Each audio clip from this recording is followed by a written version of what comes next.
Salve, salve, corneteiros e corneteiras, está começando mais um episódio do podcast Corneta, o Corneta 15. Hoje, especialmente de domingo, de novo não entramos aí na sexta-feira, mas estamos aqui domingão para bater um papo com vocês. E hoje o episódio 15 do Corneta vai falar sobre, obviamente, o assunto que deixou todo mundo de sangue quente ao longo da semana inteira de futebol, e especialmente da semana de Libertadores. Nós vamos falar dos diversos casos de racismo que aconteceram ao redor da América do Sul, que tiveram todos eles como vítimas dos atos racistas, torcedores dos clubes brasileiros. Então, assim, nós vamos falar hoje de um assunto que ele é caro para o futebol e para a sociedade. Nós vamos falar hoje de um assunto que não há como não se falar no futebol internacional hoje, muito menos depois de uma semana horrenda, como a gente teve, com casos atrás de casos. Então, a gente fez uma lista, o Bento separou uma lista e passou para mim, para a gente ter uma ideia só dos casos recentes no futebol sul-americano. Nós estamos falando, vejam bem, de um caso de torcedores do Fluminense que foram chamados de macacos no jogo contra o Milionários no Maracanã. Em Fluminense e Olímpia, também no Maracanã, torcedores do Olímpia imitando macacos. Na segunda rodada da Libertadores, da fase de grupos, no jogo entre River e Fortaleza, um torcedor atirando uma banana na torcida do Fortaleza. E nessa terceira rodada, o ápice de termos em Corinthians e Boca, um torcedor do Boca Juniors imitando um macaco. Ele foi retirado do jogo, preso, a embaixada argentina pagou a fiança e ele estava lá voltando para a Argentina depois, postando foto no seu Instagram com o quê? Um emoji de um macaco, dando risada da cara do seu próprio ato. Em Estudiantes e Bragantino, gestos e gritos racistas partiram da torcida do Estudiantes para o Bragantino. Em Universidade Católica e Flamengo, torcedores imitando macacos para os torcedores do Flamengo. E em Emelec e Palmeiras, a mesma coisa, torcedores do Emelec imitando macacos para os torcedores do Palmeiras. Então eu vou pular a etapa de recados e já vou começar direto com o Bento. Bento, que semana dura, hein, rapaz?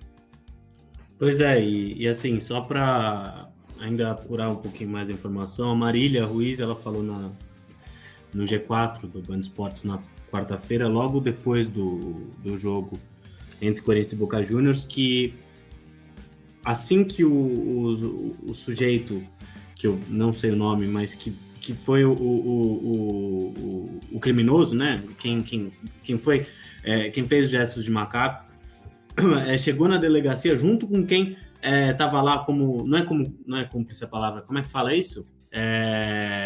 Testemunha. Como testemunha. Eu não sei se foi o alvo da injúria, porque acho que foi direcionado para toda a torcida ali ao lado da torcida do Boca Juniors. Quando os dois chegaram na delegacia, a diretoria do Boca já tinha mandado um advogado, e não tinha nenhum representante do Corinthians lá. Ou seja, o cara teve que sair do jogo do Corinthians, né? O jogo que ele estava assistindo para testemunhar um crime que efetivamente é mais importante que o jogo, né? No sentido assim, não é para uma coisa como essa acontecer. Então, é claro que teria que ter uma testemunha ali, mas o clube simplesmente passar por cima é inacreditável. E, cara, como acontece caso de racismo na Libertadores, assim, né? Aqui no Brasil, o nosso racismo ele é muito velado no sentido... Ele não acontece muito em estádios, né? Não é uma coisa que você vê muito. O racismo é bastante violento aqui no Brasil, não é isso que eu estou dizendo. Mas na América do Sul, assim, você é em todo lugar, né? A gente está falando aí de Equador, Chile, Argentina, Paraguai, no caso do Olímpia. Então, assim, é muito surreal, né? E como é uma afronta ao nome da competição, quero dizer. Pois é. Né, uma coisa, assim, acontece muito na Libertadores. Então, acho que para começar isso, eu queria mandar meu abraço para quem tá nos escutando. Falar que é uma pena que a gente tenha que falar desse assunto hoje. Eu e o Rafa, a gente estava pronto para soltar os leões semana passada para cima do Corinthians. O Corinthians venceu, mas tem coisas que são mais importantes que o Corinthians nessa vida, né? São poucas, mas existem. Não falaremos de silêncio da diretoria do Corinthians, de Corinthians e Palmeiras. Eu queria só começar também, Bento, falando o seguinte. Porque, cara, realmente é estarrecedor quando você vê um negócio desse, essa quantidade de casos. Então, assim, a gente tem que ter claro um negócio, a gente sempre repete isso quando a gente vai entrar em temas assim, o futebol não é uma ilha do mundo. Pelo contrário, esse tipo de caso mostra como o futebol expressa, né, as contradições da sociedade. Nós estamos falando do Brasil de Bolsonaro, nós estamos falando do Brasil em que a principal figura de oposição do Bolsonaro hoje está abraçando um cara que conhecidamente é um agressor da população periférica, chamado Geraldo Alckmin. Então, assim, não podemos descolar esses casos do cenário que não é nem só no Brasil, né? Nós estamos falando de um cenário internacional de, nos últimos anos, ter ganho uma extrema-direita forte no mundo inteiro. Então, essa galera tá livre, tá pondo as caras de um jeito que a gente não via antes, ou talvez via, mas não discutia da mesma forma, né? Agora, o que me impressionou, eu concordo com você, o cara do Boca tava fazendo um gesto para toda a torcida do Corinthians, não era para um indivíduo, para outro indivíduo, era para a torcida do Corinthians, para uma torcida que tem uma cara, tem uma classe, tem tudo, né? Então é bem simbólico que seja para os brasileiros, que a gente olhe e sejam os brasileiros todos as vítimas. E também não é curioso que nós temos o caso de River, Boca e Estudiantes, 3 times argentinos, né? Inclusive do Boca me surpreende um pouco mais, porque é uma torcida que não tem esse histórico racista como a do River Plate tem, né? Mas, de qualquer jeito, é um tema necessário, como eu falei no começo, né? Não tem como a gente não discutir isso. Ofusca o futebol, ofusca tudo, ofusca todos os jogos, porque, de fato, tem coisas muito mais importantes do que futebol, né? Estamos falando, afinal, de um negócio que é uma das principais mazelas sociais, não só no Brasil, como no mundo inteiro, né? Afinal das contas, um ano e meio atrás, um ano atrás, a gente tinha um movimento de massas nos Estados Unidos contra o assassinato brutal da população negra depois do George Floyd. Nós não estamos falando de um negócio que é exclusivo do Brasil, nem que é exclusivo do futebol. Então, agora eu queria rodar uma coisa para você, Ben, porque uma das coisas que me surpreendeu vendo os vídeos foi a maneira que a imprensa discute o tema, que eu acho sempre muito rasa, acho sempre muito... assim, lógico, né? Não vou aqui também dar uma visão iludida, né? Muito rasa, muito intencionada, em algum sentido, e muito frouxa, né? Afinal, estamos falando em boa parte da mídia institucional, ela tem seus próprios objetivos, a gente também não pode achar que a grande imprensa vai fazer um discurso antirracista de verdade, até porque é a mesma grande imprensa que depois faz um discurso antirracista, mas depois defende uma série de medidas que são racistas, medidas econômicas, medidas políticas, né? Nem falar, citar nomes Globo, enfim, Bandeirantes, acho que não tem como ter nenhum tipo de visão iludida. Mas me impressiona como é um assunto que vai morrer rápido, e que nós estamos entrando no domingo, e provavelmente essa semana esse assunto já não vai mais ser um assunto pautado.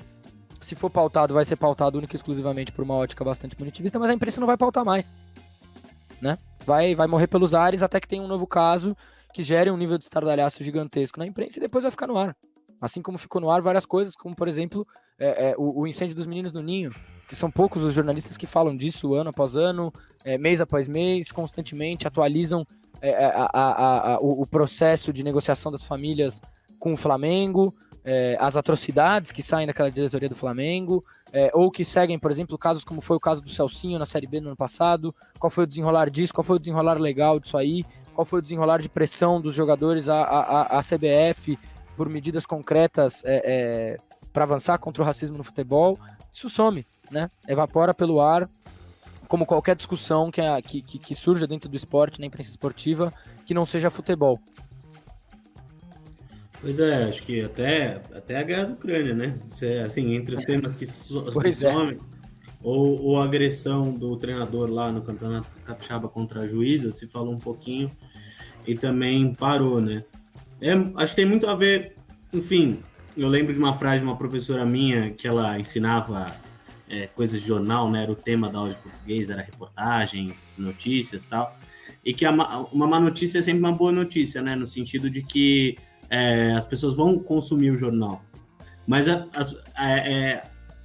maneira como é feita a comunicação também te engole, né? No sentido de que as notícias vão passando, se debate o tema e logo o tema parece ir embora, né? Na época em que aconteceu o assassinato do George Floyd, por exemplo, as emissoras, e aí especialmente a maior delas, passou algum tempo falando sobre isso, falando sobre o assunto, inclusive incluíram dentro do seu quadro de repórteres, de comentaristas diários, pessoas negras, né, pessoas pretas, coisa que não havia antes, né? Então, é muito curioso como a imprensa ela pega para si esses assuntos, mas de alguma maneira quase que para fazer lobby do próprio jornal, né? Então, a notícia ela muitas vezes perde sua importância, perde seu valor da maneira que ela é A imprensa passada. está falando do caso da jovem indígena que foi estuprada e da aldeia que foi queimada, né? Quantos meios de imprensa, da imprensa marrom, da imprensa burguesa estão falando disso? Pois é, e assim... Nem temos que esperar que falem, então, né? Não vamos ser, como eu disse, não vamos ser iludidos. O grande parte de mídias, tanto de TV fechada quanto de TV aberta, tem propaganda de agronegócio, por exemplo, né? Pois é. E muitos comentaristas que falam, o agro não queima a floresta. Quem é que queima, né? Claro, são pessoas, são garimpeiros, que não são pessoas com terra, mas alguém vai chegar lá e vai comprar esse terreno, né? Alguém está interessado nesse processo. Então, como assim o agro não queima a floresta? Eu acho que, assim, cara, eu fico muito, muito injuriado com isso, né? Como que essa ideologia absolutamente violenta e de ideologia de colonizador, né? Ela tá tão presente nos povos da América Latina como um todo. É uma coisa que, assim, cara, é tão bizarro, né? Você não se perceber dentro de uma determinada identidade, porque a gente aqui da quebrada latino-americana, a gente é descendente de estupros, de violência. Então, claro, que a gente pode ter lugares de privilégio, a gente pode ser branco, eu me considero branco, por exemplo, mas isso não quer dizer que na minha própria família não tenha havido alguma violência lá com os meus antepassados, né? E isso é uma coisa que a gente esquece, e quando a gente está diante de uma Copa que chama Libertadores, é o que eu fico mais embasbacado. Como que um povo pode se pensar tão... com essa mentalidade tão violenta e tão contrária ao que quer que seja Libertador da América, né? Até porque os Libertadores da América não eram exatamente revolucionários ou não necessariamente lutavam. Os homenageados da Copa Libertadores não eram exatamente libertadores dos povos oprimidos aqui dessa... Claro, mas o próprio torneio região. Tem um conteúdo, né? Tem um conteúdo que assim, isso que você falou eu acho importante, porque assim, é isso, somos latinos, né? Somos um povo, na América Latina, somos um povo destroçado pelas grandes potências imperialistas, historicamente. Então é duro mesmo, assim, é duro ver mesmo esses golpes, porque são golpes bastante políticos. A Libertadores, ela tem um conteúdo político, como torneio, né? Como o sentimento que o torcedor carrega dessa competição, né? Então a hora que a gente vê esses casos dentro da Libertadores, realmente é revoltante. Eu vou falar que uma das coisas que na verdade me deixou mais revoltado vendo o vídeo do caso do torcedor do River Plate no jogo com Fortaleza.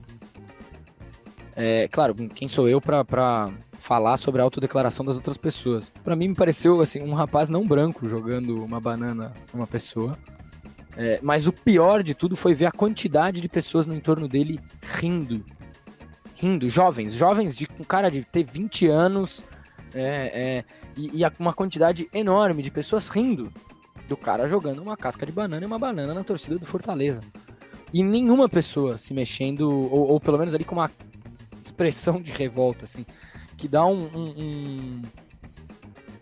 Cara, pelo amor de Deus, uma cena dessa dentro de um estádio é um negócio que, assim, que é isso, né? Eu acho que também a gente tem algumas questões dentro de certas torcidas no Brasil, parte da contradição das torcidas no Brasil, né?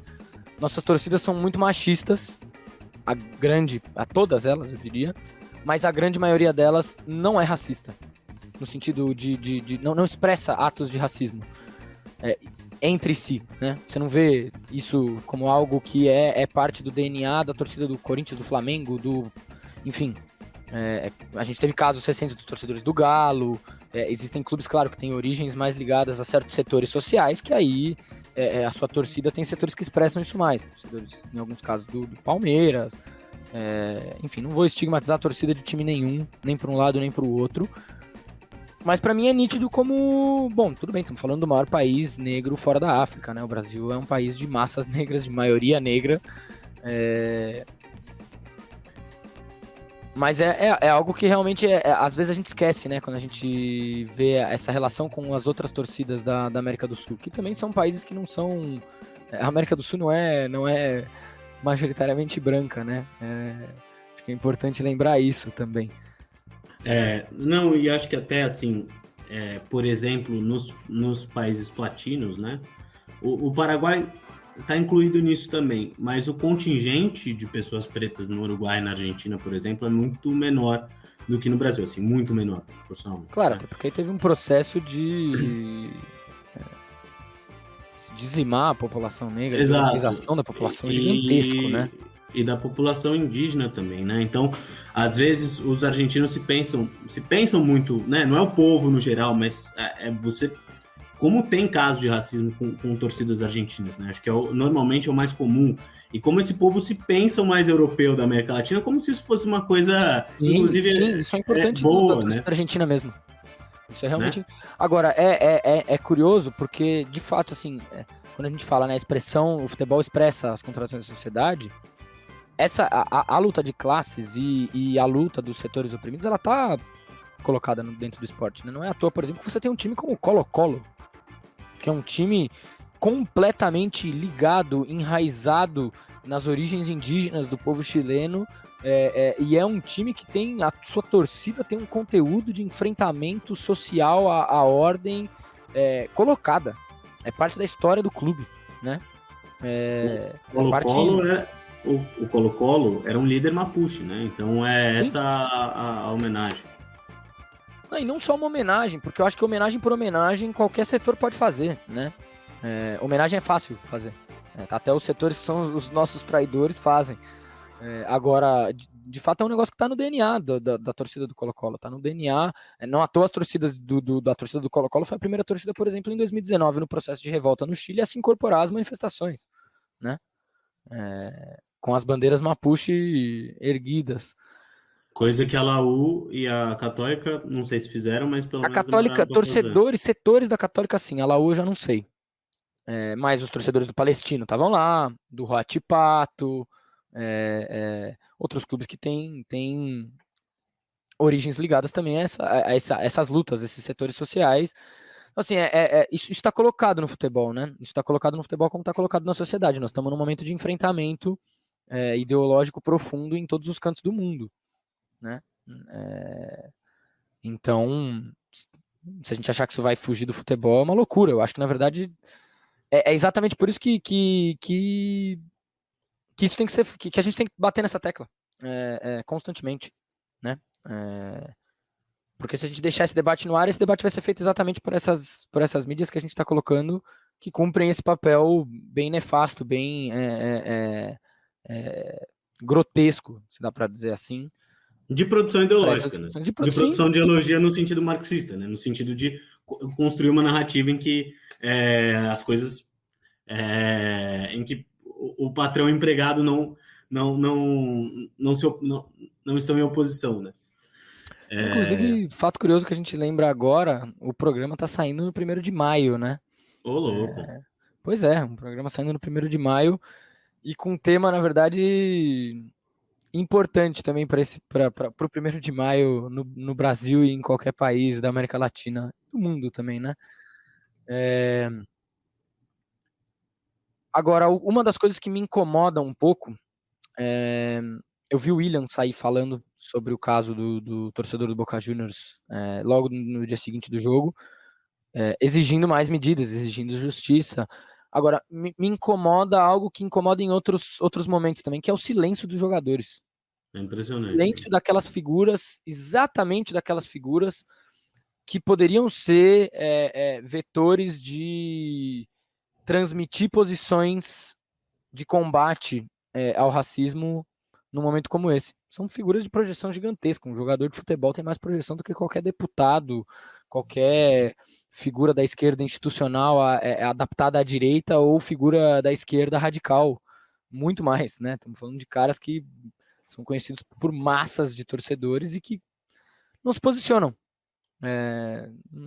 Raramente se posicionam, normalmente são E, aqueles caras que a gente diz, né? O pessoal que está no lado B, a Série B do Campeonato Brasileiro, a Série C, os jogadores de times completamente fora dos holofotes, diretamente, jogadores que vivem uma realidade do futebol em que ou você batalha pelas suas condições de trabalho, ou você vai ser eternamente um jogador de futebol que vive condições hiper precarizadas em todos os aspectos do seu trabalho, porque futebol para muita gente não é o luxo dos milhões como é na Série A, né? Futebol é um trabalho mal pago, mal remunerado e de muito esforço, inclusive, e de muita paixão mesmo de quem pratica mesmo assim, né?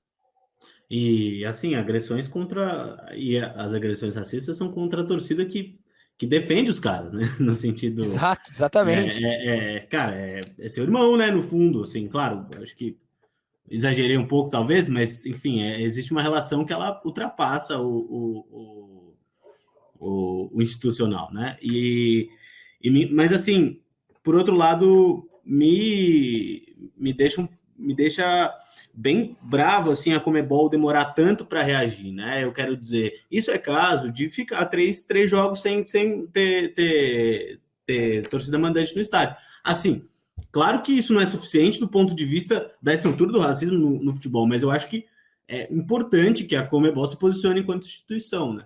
Que a gente Porque esperar isso também seria a gente se iludir um pouco, né? não, claro, mas assim, também Tem que é o cobrar, mínimo acho que tem que cobrar cobrar, claramente, o não. mínimo cobrar que haja punição para os clubes, porque Não, tem que cobrar e tem que mostrar como a Conmebol, na verdade, se esquiva de tomar qualquer posição concreta contra esses casos, seja do mínimo, saca? De coisas que, como você disse, não resolvem um problema estrutural. Fazer campanhas, é, é, enfim, enfim. e aí tem essa, né, o problema do interesse, né? Para Conmebol é interessante que não tenha torcida mandante no jogo do Boca Juniors? Não é, né? Ou no jogo do River Plate, ou no jogo do Estudiantes? Não, não é. A Conmebol quer que o dinheiro circule, né? No entanto, cara, isso é o tipo de coisa que não tem justificativa econômica para você defender um absurdo desse sem punir, né? Então, Mas nunca se precisou, né, de justificativa econômica para defender não, atos de claro, racismo. mas Assim, é que claro, às vezes assim, elas se usam, mas assim, digo no sentido de que sempre existe alguma justificativa no fundo ali, né? sim, é que a justificativa econômica ela normalmente é a mais batida, né? Enfim, seja Claro, é que se a gente seja para tira fazer do. reforma da Previdência, seja para não punir torcida no. Claro, claro, claro. Até porque é isso, como você falou, né? A gente sabe que tirar a torcida do estádio 3 jogos não vai resolver o problema do racismo no futebol, do mesmo jeito que simplesmente prender o cara que cometeu um ato de racismo não resolve o problema do racismo estrutural, porque ele está na base da sociedade. Isso só vai deixar de acontecer nos estádios e em todos os outros lugares a partir do momento em que a sociedade não tiver mais fincada em bases racistas, né? Isso é o capitalismo, no fundo, a conclusão da discussão, é, a gente vai Para chegar até variar. aí, a gente vai chegar até aí, né? Não tem como fugir disso. Agora sim, tem que exigir da Conmebol que se posicione, como mínimo, né? Como mínimo. É, do mesmo jeito que, por mais que a gente Do não mesmo tenha jeito que o confiança, por exemplo, Corinthians, Sim, fala. do mesmo jeito que o Corinthians tinha que estar lá com o advogado dele também para auxiliar o cara que estava lá de testemunha, Sim, sim. né? Assim, Porque daí o Corinthians vai por que lá e que não faz um tinha não sei ninguém o que de lá? campanha do futebol sem ódio e etc e tal. Mas onde está o futebol sem ódio agora? É, Né? Onde está o futebol sem ódio? Assim, primeiro que essa campanha é uma campanha horrorosa, um slogan horroroso. Mas onde está essa lógica do Corinthians, marqueteira, safada?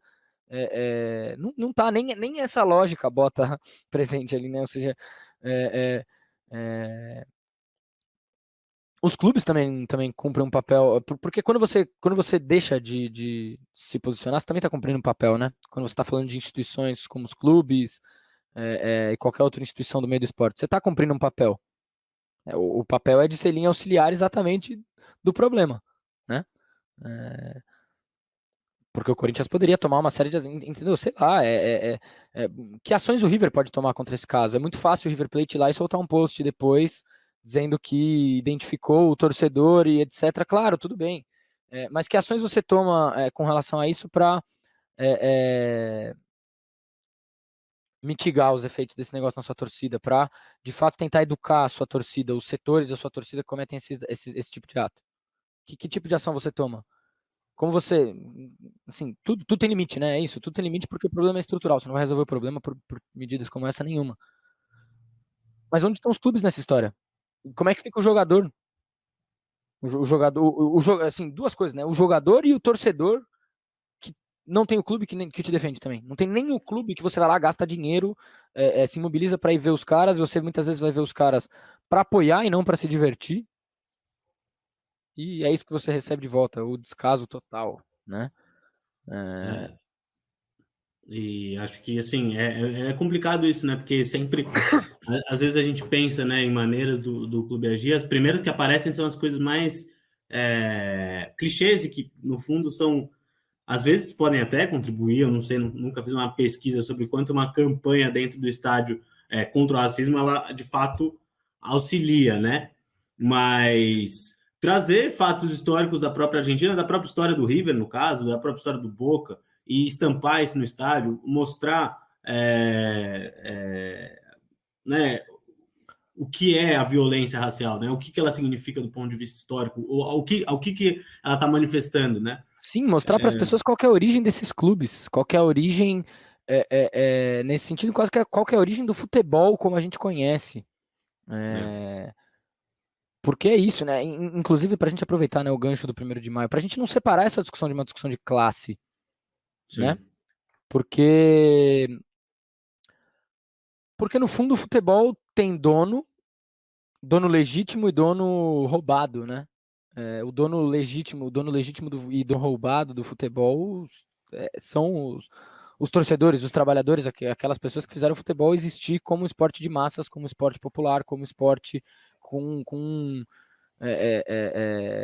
apaixonado do jeito que ele é em diversos lugares do mundo. Né? Você pode pegar isso na história do Brasil, na história da Argentina, na história do Chile, na história da Inglaterra, na história da França, na história do futebol alemão, do futebol italiano. Você vai ter o traço do operário como um elo da existência do futebol como esporte de massas.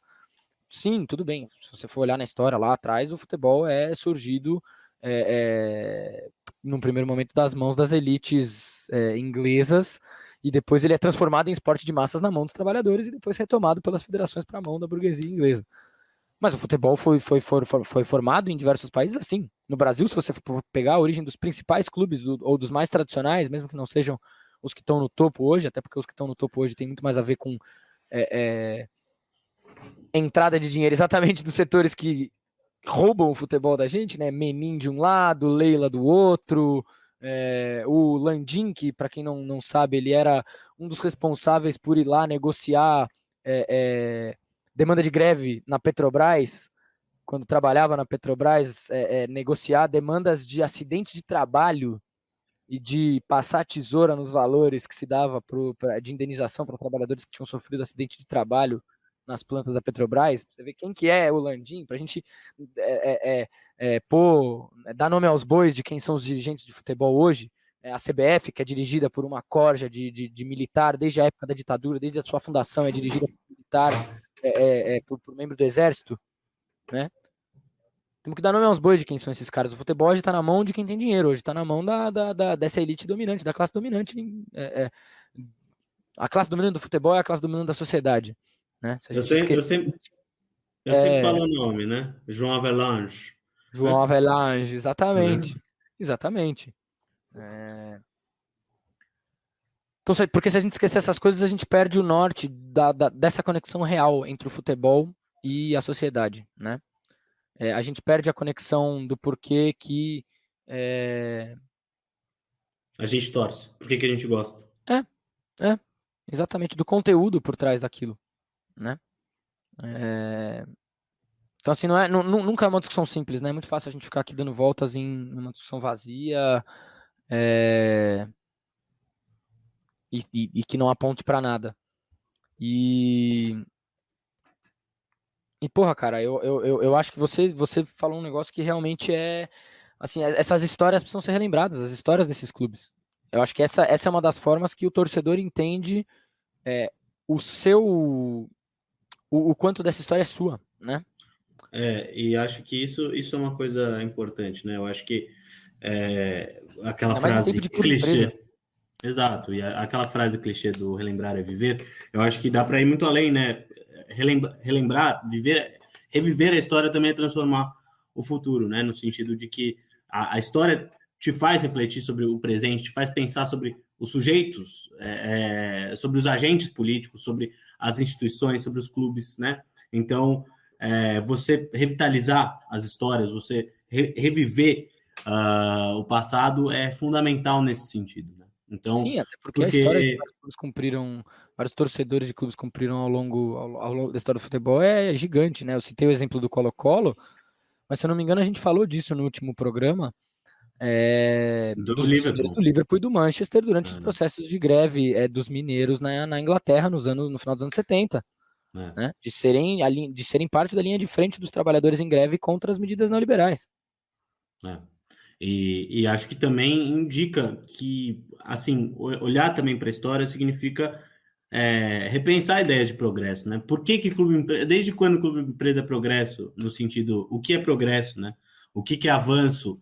Porque no mundo moderno, e especialmente no capitalismo, avanço é a transformação rápida, é a transformação dos meios de produção, é o avanço tecnológico, que isso não necessariamente implica uma vida melhor, né? Isso implica necessariamente, claro, dinheiro para muita gente, mas para muita gente, para pouca gente, né? Mas então, enfim, importante ressaltar isso, assim, né? Sim, sim, sim, sim. É, E no para no quem, fundo é isso, né? Tudo é dinheiro. Quando a gente o futebol hoje em dia é uma máquina do capitalismo de produção de dinheiro, cara. A gente falava sobre isso na Superliga, a gente fala sobre isso nas mudanças de modelo, a Copa do Mundo que vai passar a ter 48 times que querem fazer de 2 em 2 anos. É, é o dinheiro que entra ou não entra, no caso, para futebol feminino. É o dinheiro que não entra para clubes de pequena expressão que vivem numa constante miséria mesmo, né, e jogando competições que pagam mal, com jogadores que têm que ter 2 empregos para poder jogar futebol. Essa é a realidade do futebol, no final das contas, né? e como isso também vai para o campo no sentido de como essa técnica apurada de transformação de produção de capital, ela também passa para a maneira como o jogo é praticado, né? Então, Sim, o jogo praticado por super atletas, o jogo praticado com táticas avançadas, etc. E agora com tentativas, né? Porque na FIFA isso tem sido debate mesmo de mudar o estilo do jogo, fazer 30 minutos, não sei quanto de descanso, tal. se fuder essas coisas aí, viu? Mas né? Isso acontece, isso são debates, né? E Pois isso é, que é o pior. não é à toa que o Galeano falava lá atrás que a tecnocracia atrofia o futebol, velho. E não é Né? à toa também que seleções europeias têm vencido todas as últimas Copas do Mundo. A gente está falando de um tetra europeu desde 2006, né? Então, Pois é. enfim, né? Isso também evidenciou nenhuma seleção africana ter vencido uma Copa do Mundo, sendo que na maioria dos times vencedores você teve jogadores que eram imigrantes africanos, tanto europeus quanto forçados aqui no Brasil, né? A gente de um tempo histórico ainda maior. Então, você tem uma expropriação dessas pessoas dos seus lugares e também expropriação do futebol nos diversos países espalhados pelo mundo, né? E aí a gente tem que, claro, Inclusive, nós claro, temos, na minha visão, cotados para ser os três ali da lista de melhor do mundo. Nós temos dois jogadores africanos, eu acho que Mané e Salah estarão lá, e um jogador francês de origem argelina. né? O Benzema. Acho que não precisa dizer muito mais, né? Não, e a seleção da França, ela foi vencida, venceu a Copa com maioria esmagadora, imigrante, inclusive o Griezmann, que não é francês, ele é de uma região entre a França e a Espanha, que eu não sei o nome, mas enfim, fica aí a informação. Pois é. Mas isso aí é o imperialismo, cara. É a expressão, essa seleção francesa é a expressão total disso, é curioso. Agora, só um último comentário mesmo para fechar o tema, porque é um negócio que às vezes me irrita muito quando a gente fala disso dentro do estádio, e aí esquece que quando a gente vai para um jogo de futebol, tudo bem, eu vou falar do exemplo do Corinthians, mas eu acho que o modelo é igual em praticamente todos os estádios, em especial nas arenas. A gente esquece que tem lá uma pessoa que vende água, vende sanduíche, vende cerveja sem álcool, refrigerante, etc., que recebe uma merreca, mas uma merreca muito merreca. Né? Lá em Itaquera, por exemplo, para você ter uma ideia, os trabalhadores terceirizados que vendem tudo que se compra lá, vendem uma água em copinho que na banca você compra por R$1, se vende por 6, e essas pessoas, esses trabalhadores recebem 50 centavos de uma garrafinha de água de 6 conto. Então, também não podemos esquecer da discussão do racismo no esporte, ou como todas as pessoas que trabalham no futebol também estão inseridas nesse mecanismo profundo, enraizado de racismo institucional. E são pessoas que fazem os jogos acontecer. Tem jogo de futebol sem os malucos vendendo água? Aquele jogo 11 horas da manhã, com o sol escaldante na careca. Não tem como. Não existe jogo sem esse trabalho. Não existe. Sem o pessoal que garante tudo, a entrada, barreira de vacinação, catraca, limpeza. Não existe. Não existe. E essas pessoas estão nas piores condições ali de trabalho de toda a cadeia dos trabalhadores de um jogo de futebol. Né? Sem falar nos que estão dentro do próprio clube, seja roupeiro, Pois é. cozinheiro, etc, etc, etc. Pois é. Inclusive uma ressalva importante aí para a vitória dos trabalhadores lá da Amazon, dos Estados Unidos de Nova York, que conseguiram conquistar a sindicalização nessa empresa corrosiva, cara, que destrói as condições quase assim feudais de trabalho dentro dos armazéns da Amazon. Que vitória a conquista de um sindicato dos trabalhadores dos armazéns em Nova York. Espero que isso aí se alastre por todos os milhões e milhões de trabalhadores da Amazon. Pois é.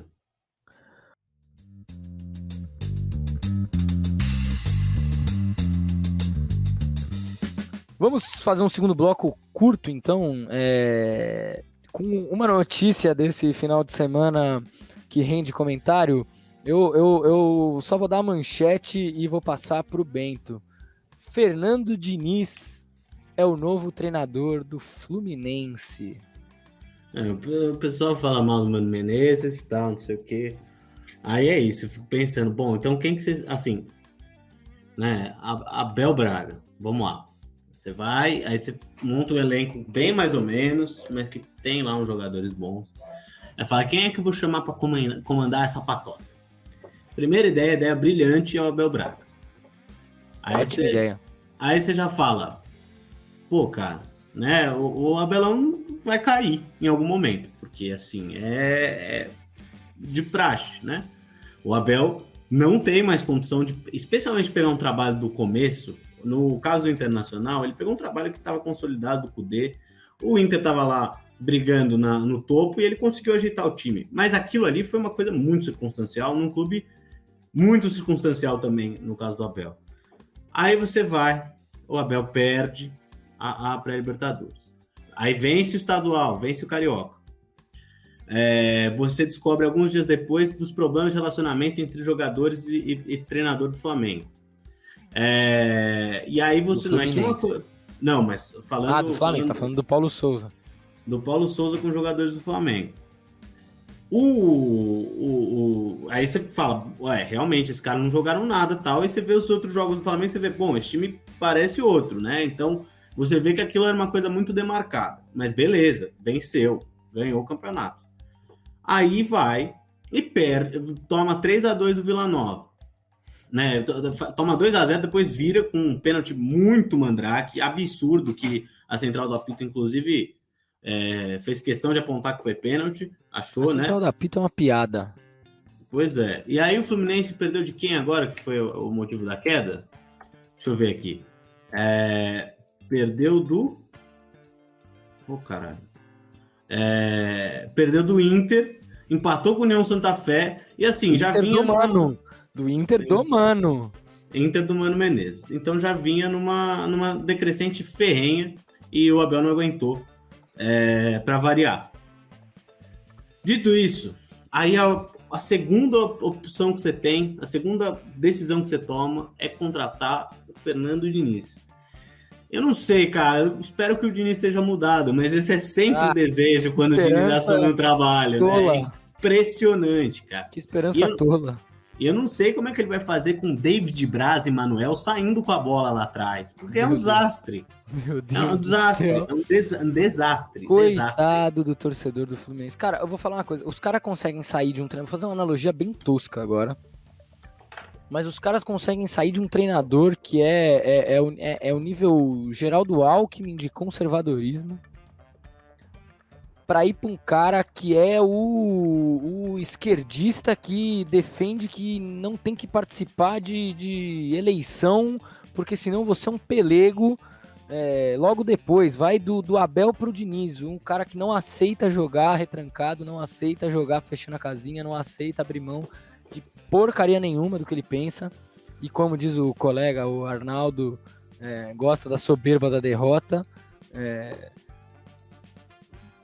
Que escolha, que presente pros críticos, né? Para os outros 19 clubes da Série A. Para os outros 19 clubes da Série A. Aí você fala, o Diniz vai terminar o Brasileiro no Fluminense? Eu acho que não. Eu realmente já digo de cara, não acho que vai terminar o Brasileiro no Fluminense. E às vezes até com o Fluminense lá na zona da degola, assim. Porque é isso que é o problema. Pois é. Porque vai chegar... espera desse cara? Porque vai chegar e vai mudar tudo. Vai ser Ganso de primeiro volante. O Ganso de primeiro volante, isso assim, não tô falando de achismo. Ele fez isso na outra passagem dele pelo Fluminense. O Ganso era primeiro volante. O Ganso. Jogador vivo, né? Com uma intensidade elevada, né? Não, assim, o Ganso era primeiro volante. A primeira coisa que o Diniz fez no Santos, o João não gostava do Alisson. Mas, porque também é outro que tem... Primeiro volante? O nosso João Sampaio também não gostava do Alisson. Mas assim, batia demais esse aí, hein?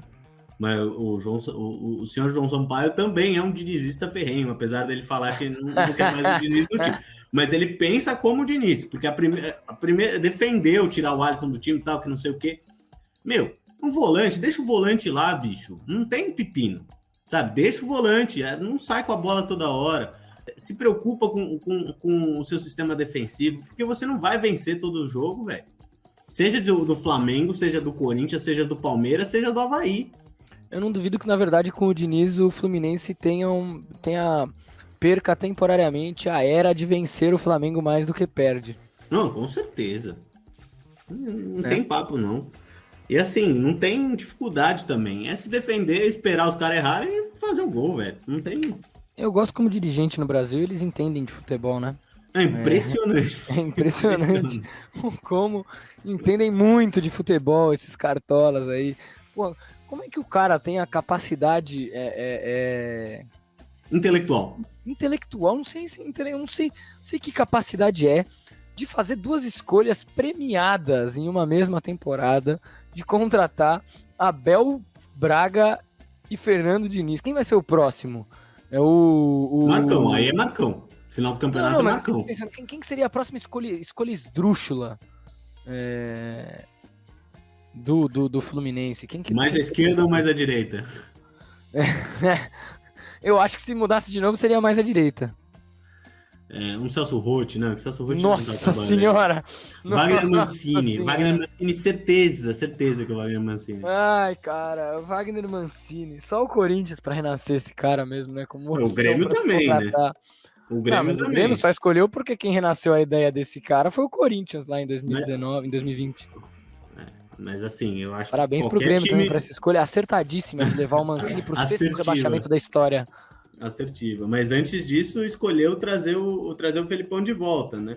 Eu Essa seria uma aposto, outra esdrúxula boa também, né, pro né? Fluminense. Eu, Filipão. eu acho que o Felipão e o Lucha não chegam nas Laranjeiras ainda. Zé Eu vi um post, Ricardo, inclusive, de um colega dizendo que agora o Abel Braga tinha que apostar na excelente ideia, inclusive eu realmente achei uma excelente ideia, do Clube do Vinho. de um canal de Abel Braga e Luxemburgo comentando pós-rodada. Puta que pariu, Nossa. eu assistiria isso toda rodada. Não, Toda programaço. rodada. Programaço. Que isso? Você veja bem, Abel, eu queria fazer aqui um comentário sobre esse time do Fluminense. Ele estava melhor com você do que com o Fernando Diniz, tá certo? Seria Ai, ai. maravilhoso. Maravilhoso, maravilhoso. E assim, só pra dizer, eu acho até que se o Grêmio tivesse chamado o Mancini antes, poderia até ter se salvado, mas escolheu o Felipão.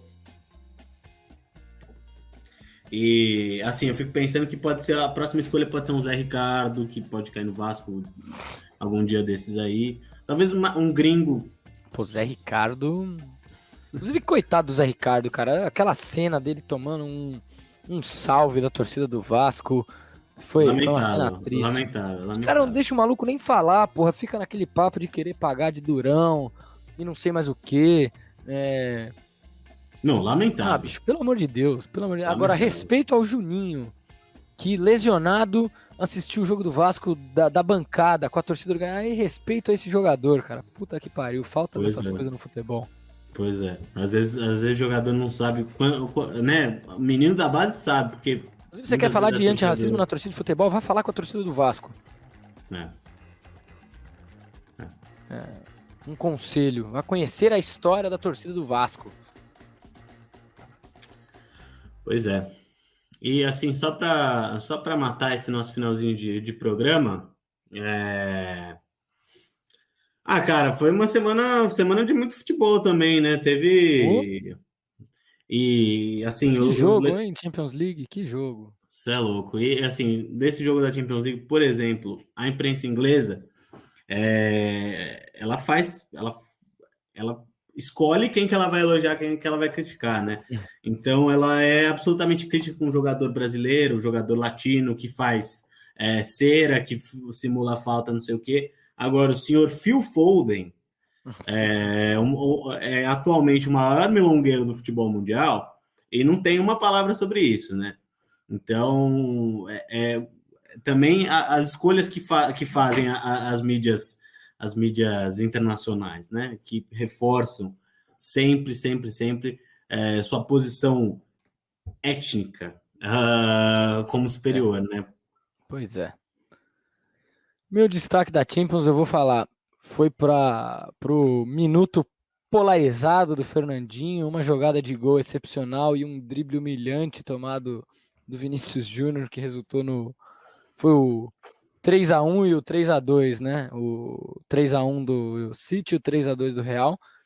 E pra frieza, pro gélido Karim Benzema numa cavada maldosa, cruel, nojenta pra cima do goleirão. Que cavada, que jogador elegante, cara. Elegante, Karim Benzema, pelo amor de Deus. Eu fico muito tranquilo para falar do Benzema, que eu falo bem do Benzema há 22 anos, exatamente minha idade. Então, assim, toda vez que eu arrumo um ex-corneta de Benzema, eu não deixo barato, não, velho. Sampaio é ex-corneta de Benzema, não é? Não, não, não. Não? Sampaio nunca foi corneta de Benzema, não. Não sei em tempos que eu não conhecia como conheço Hum. hoje, mas nunca vi falar mal, não. Alô, cornetas de Benzema, cuidado com Bento Pestana. Tomem cuidado, porque esse rapaz aí é o maior defensor de Benzema que eu já conheci na minha vida. Está Não, corretíssimo. não. Eu já votei no Benzema para melhor do mundo. Meu voto não vale de nada, né? Mas eu já votei no Benzema para melhor do mundo. Mas isso podia entregar já, né? Porque se Pois não é. for para ele, eu vou achar que ele pode jogar. Já acho que pode jogar o Ballon d'Or e o FIFA The Best Para mim a na lista é Benzema, PQP. Mané e Salah, os três melhores dessa temporada. Pra mim, Sei não, hein? é o 1, 2, 3. Sei não, hein? Fica uma discussão para outro momento, essa daí. Minha gente, a gente vai encerrando por aqui o episódio número 15 do podcast Corneta. Como a gente pulou os recados lá no começo por puro veneno no sangue por causa desta semana desgraçada, lotada de casos de racismo no futebol sul-americano, eu dou os recados agora. Se você está assistindo o podcast Corneta no YouTube do Esporte News Mundo, você se inscreve aí no canal, dá o joinha, ativa o sininho para receber os vídeos do seu clube, boletins do seu clube, e vai lá no esportenewsmundo.com.br para saber mais do seu time. Se você está vendo o podcast Corneta pelo Spotify, pelo Apple Podcast ou por outros agregadores, você vai lá, segue o podcast Corneta e compartilha esta bagaça com seus amigos, suas amigas, faz essa parada rolar por aí. E na semana que vem, quem sabe a gente volta na sexta, quem sabe a gente volta no nosso dia tradicional. A vida numa bagunça, assim como o nosso futebol. Como diz o ditado, o Brasil não é para amadores, minha gente. Não é verdade, Bento?